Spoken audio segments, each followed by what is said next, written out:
모두 날 따라 따라 콧바람 삐끗바람 Let you up 신바람바람바람 Let me up 콧바람 달려 I'm coming 오늘도 running 이제 날 따라와 따라 콧바람 신바람 Herkese tekrar merhabalar. Kanalıma hoş geldiniz. Evet, bugün sizle bir film paylaşıyor olacağım. Filmimizin adı Ballerina ve 2023 yılında vizyona girdi diyelim.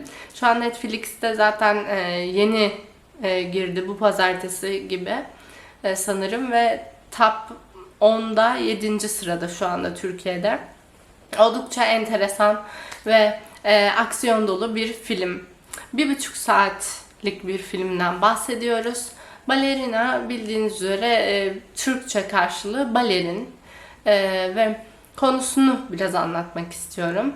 Konusunda Okju adında gördüğümüz bir karakterimiz var. Kendisi eski bir koruma ve balerin bir arkadaşı var.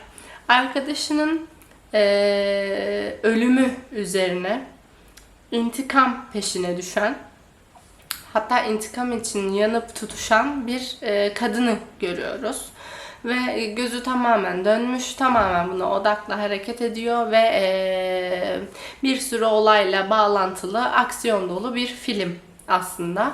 Ve benim için bir ayrı özelliği de bu filmin müziklerinden birini Grey yapmıştı. Ondan da çok heyecanlandım ben. Gördüm çünkü. Netflix'in tanıtım gecesinde de beraber poz verdiler oyuncularla beraber. O yüzden de gelir gelmez fırsat bulunca izledim. Şimdi tabii ki biraz başrollerimizi söylemem gerekecek.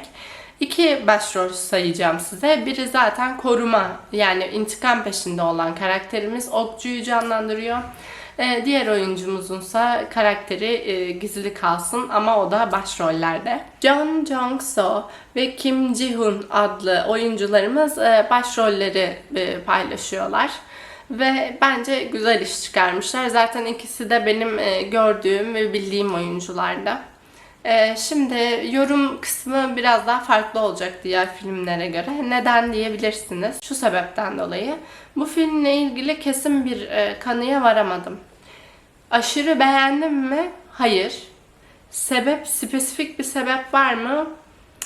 Yani film çok hızlı ilerledi. Bunu sevmedim bu filmde ben. Yani arkadaşı intihar etti, tamam, not bıraktı, onu buldu. Daha sonraki kısımlar sanki böyle aşırı hızlı gitti. Ve evet, dövüş sahnelerini başarılı buldum. Ve bence filmin asıl anlattığı konu, değindiği konu da çok güzel. Yani bu tarzda maalesef insanları tuzağa çekip kullanan birçok insan var. Bunu anlatmaları da çok güzel, bu konuya değinmeleri. Ama mesela o otelde bir kız çocuğu buldu, lise öğrencisi ve kullanılıyordu. O kızın hikayesini bilmiyoruz. Ve hani filmin tamam öldürdüler, kötü adamı öldürdüler ve videoları da yaktı, yok etti, çok güzel. Ama o kıza ne oldu? Yani bazı şeyler çok hızlı geçti. Ama bunlar kötü diyebileceğim özellikler değil. Ama benim için eksik kaldı film. Yani 1,5 saat nasıl geçti anlamadım ben. Sanki 10-15 dakika izledim. Bu bir başarı olarak da görülebilir ama genel olarak düşündüğümde film müthiş bir akış içinde. Yani bir sahneden ötekine, öteki sahneden ötekine, mesela filmin ilk başladığı an bir market görüyoruz. Soyulmaya çalışılıyor ve orada bir tomarla parayla çıka gelmiş bir kadın hepsini alt ediyor vesaire. Çok güzel bir merak uyandırıyor. Ama mesela özel olarak bir korumalık yaptığı kısım sadece sözle söylenmiş. Hani ben biraz daha o tarafını da görmek isterdim. Enteresan. Ya da burada mafya babası olan kişiyi alnının çatından don diye vurdu. Evet, çok havalı bir hareket gibi gözüküyor o karakter için ama mesela film o yönden de ilerleyebilirdi. İlerleseydi acaba nasıl olurdu? Onu da ben merak ettim. Herkes bir öldürdü. sonra vuruldu, sonra bir şeyler. Yani çok hızlı ilerledi film. O yüzden bir tık biraz daha yavaş alıp daha çok detay verirseymiş diye düşündüm. Ama onun haricinde başarılı buldum. Bir diğer konuda beğendiğim kısımlarla ilgili konuşayım. Oyunculukları çok beğendim. Yani herkes dozunda oynamış. Kötü adamsa kötü adam. Ve hani intikam peşinde çok üzgün olan bir arkadaşı da gördük.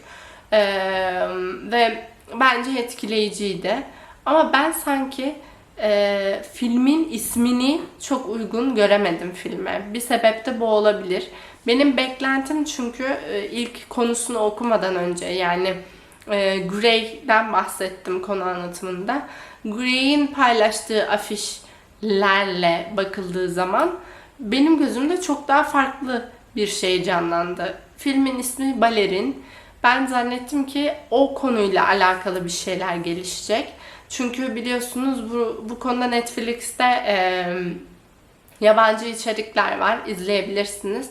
Balerin ya da baletlerin hayatı da çok zorlu geçiyor. Çok rekabet dolu. Bununla ilgili sürükleyici diziler var. Benim kafam direkt o tarafa gitti.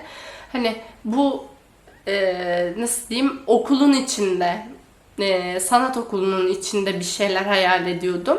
Tabii ki okuduktan sonra filmi arkadaşı intikam alacak ama arkadaş da bir balerin olabilir ve hani bir balerinin farklı bir yönünü görmek çok daha çarpıcı olabilir gibi geldi bana. Yani balerin olarak, çünkü balerin dediğimizde zarif, işte böyle biraz naif ve bu tarz dövüşme gibi şeyler aklımıza asla gelmiyor. Ve bunu bir balerin yapmış olsaydı çok güzel olurdu. Çok güzel bir ters köşe olurdu ve dokunuş olurdu ve böylece de filmin isminin hakkını vermiş olurduk. Çünkü sadece evet, intihar eden karakterimiz ve onun üzerinden ilerleyen bir hikaye gibi gözüküyor. Ama o başlangıç noktası ve geri kalanında böyle niye balerin ismi verilmiş anlayamadım çok. Bir de bunu söylemek istedim size. Ama yorumlarım olumsuz geldi kulağa, belki, bilmiyorum. Kesinlikle izleyin. Bence güzel vakit geçireceksiniz. Dediğim gibi 1,5 saat nasıl geçti anlamadım ve hani 1,5 saat hayatınızdan çok şey götürmez. Bir şans verip izleyebilirsiniz. Dövüş sahneleri, böyle dövüş, vurmalı, kırmalı filmleri seviyorsanız, aksiyon filmlerini bence beğeneceksiniz. O sahneler gayet güzeldi çünkü. Evet, diyeceklerim bu şekilde, bu kadar. Kadınların yine, yani bir kadın olarak güçlü temsil gördüğümüz için de çok mutlu oldum. Hızlı geçen değişik bir filmdi demek istiyorum. Umarım videomu beğenmişsinizdir. Beğendiyseniz like butonuna basıp abone olup kanalıma destek verirseniz çok mutlu olurum. Sesimin kusuruna bakmayın. Çünkü biraz üşüttüğüm için sesim böyle değişik çıkıyor. Bana da değişik geliyor. Bunun için de kusura bakmayın, özür diliyorum. Evet, sizi seviyorum. Kendinize iyi bakın. Hoşça kalın.